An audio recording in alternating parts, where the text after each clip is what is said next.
명절을 지나고 오니까 대파가 무척 많이 컸다. 와, 이것은 대파가 길어가지고 벌써 물을 주니까 쓰러질 정도다. 나중에 이게 어느 정도 자라면은 또 계속 잘라주면서 키워야 뿌리도 단단하고 줄기도 두껍고 단단해진다고 하니까 이것도 보통 일이 아닌 것 같다. 뒤쪽이 더 따뜻해서 그런가 뒤쪽이 더 많이 자랐다. 그런데 이쪽은 그늘이 더 졌는데 이게 차각막이 더 약간 더 두꺼운 걸 원했는데 이렇게 두꺼운 게 없고 이거는 또 너무 어두워서 안 된다고 해서 이 정도로 제일 얇은 걸로 해서 지금 차각막을 해 두었다. 그런데 야, 진짜 하루가 다르게 자라는 이 생명을 보니까 너무 이쁘다.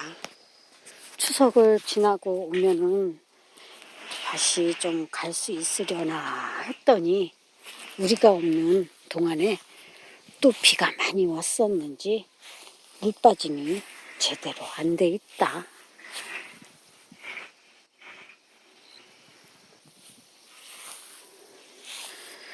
진짜로 올해는 이곳에 마늘을 심지 못하고 400평을 놀려야 하는지 걱정이 많다. 이 소나무 남편이 트랙터 연습을 하면서 가지가 꺾였나 보다. 어차피 위에 소나무 가지 자르지 못해서 걱정이었는데 아주 그냥 저절로 잘 잘라진 것 같다. 여기는 쑥들이 아주 만발을 했다. 이제 저 민트는 뿌리를 다 많이 뽑아줬는데도 한두 개가 살아있는 애들이 엄청나게 또 번식을 한다. 진짜 꼭 키울 거 아니면 저런 것들은 쉽게 키울 게 아닌 것 같다. 뿌리 뽑기가 힘들다. 이제 바람도 선선하니 마당에 풀들도 뽑아주고 해야 할 것 같다. 그동안은 너무 더워서 진짜 나와서 무엇을 하기가 두려웠는데 어이구 여기도 그동안 장미가 안 컸는데 기본에 거름이 튀어서 거름이 들어가서 그런지 아니면 계속된 비로 그래서 인해서 그런지 아주 제법 잘 컸다. 이 나무는 원래 늘어지는 단풍인가 본데 크게 키우는 게 싫어서 자꾸 잘라 주었는데 조금 더 커야 이 늘어짐이 좀 멋있어 보이기는 할 것 같다. 그나저나 단풍이 아니 이 밭이 언제쯤에나 갈 수 있으려나 10일 안에 마늘을 다 심을 수 있으려나 싶은 마음이다. 비 오면서 남편이 열심히 심은 이 밭도 지금은 제법 아이고 이렇게 비가 오면은 튀어나온다. 그래서 꼭꼭 심어줘야 되는데 깊이 심어도 비가 올 때는 튀어서 이렇게 올라온다고 한다. 아휴 그러면 또 다시 뿌리를 해줘야 하니 아이고 이거는 여기는 안 심어진 건가 아니면 너무 깊이 심어서 그런 건가. 마늘들이 아직 안 나온 것들이 좀 제법 되기는 한다.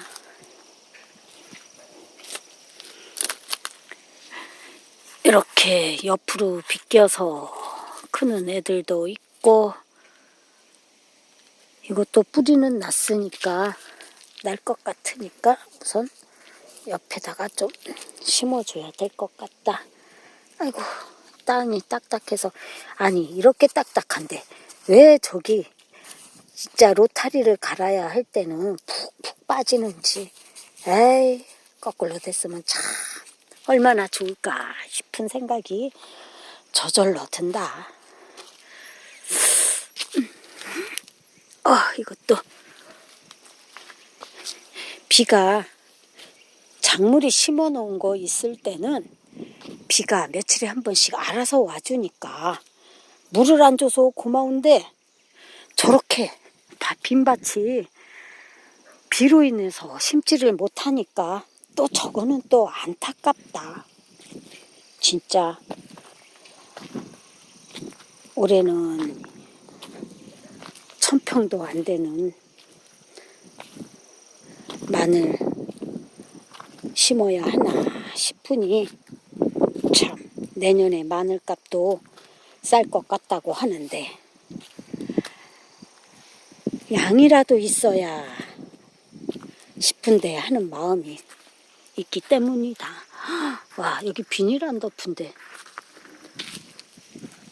또 잘 자라고 있다. 여기는 이제 비닐을 덮어서 구멍을 뚫어줘야 한다.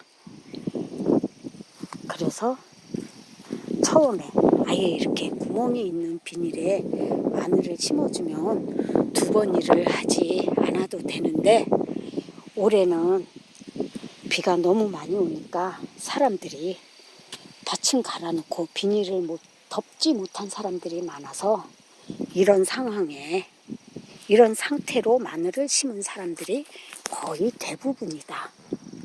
그러다 보니까 또 조금 있으면 비닐들 덮느라고 바쁘다.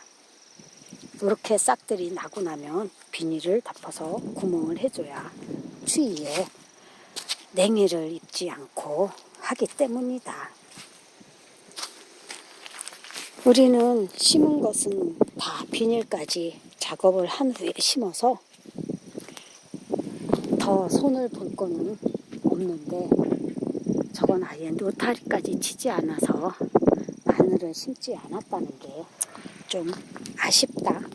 그래도 아무 탈 없이 이 아이들은 또 잘 자라주니 또 그렇게 만족하면서 보내기로 했다. 로즈마리가 엄청 크다. 이것을 잘 키우면 나무처럼 이쁜 모습이 되는 것을 보고 둥그렇게 어떻게 키우나 했는데 자기 스스로 둥그렇게 잘 크고 있다. 손대지 않아도. 이렇게 잘 크는 것을 보니까 울타리용으로 로즈마리를 심어도 좋지 않을까 싶은 생각이 들었다.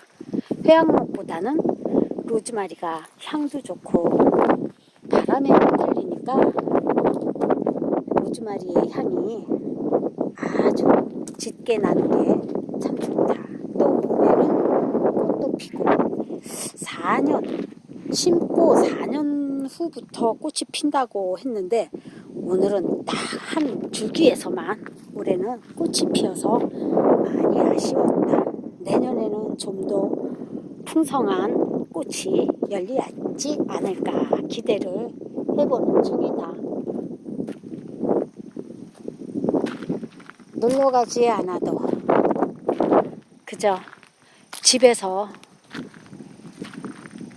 거닐기만 해도 힐링이 되는 실버 농장의 꽃밭이다. 코스모스 가을바람에 아주 멋지다. 코스모스 길을 한번 걸어볼까? 너무 이쁘게 화사하게 잘 자란 코스모스가 내 마음을 가을의 여인으로 만들고 있다. 와, 이 모습이 얼마나 이쁜가. 나의 길가, 내가 지나가는 길가에 코스모스가 이렇게 나를 반기고. 오! 이건 뭐지?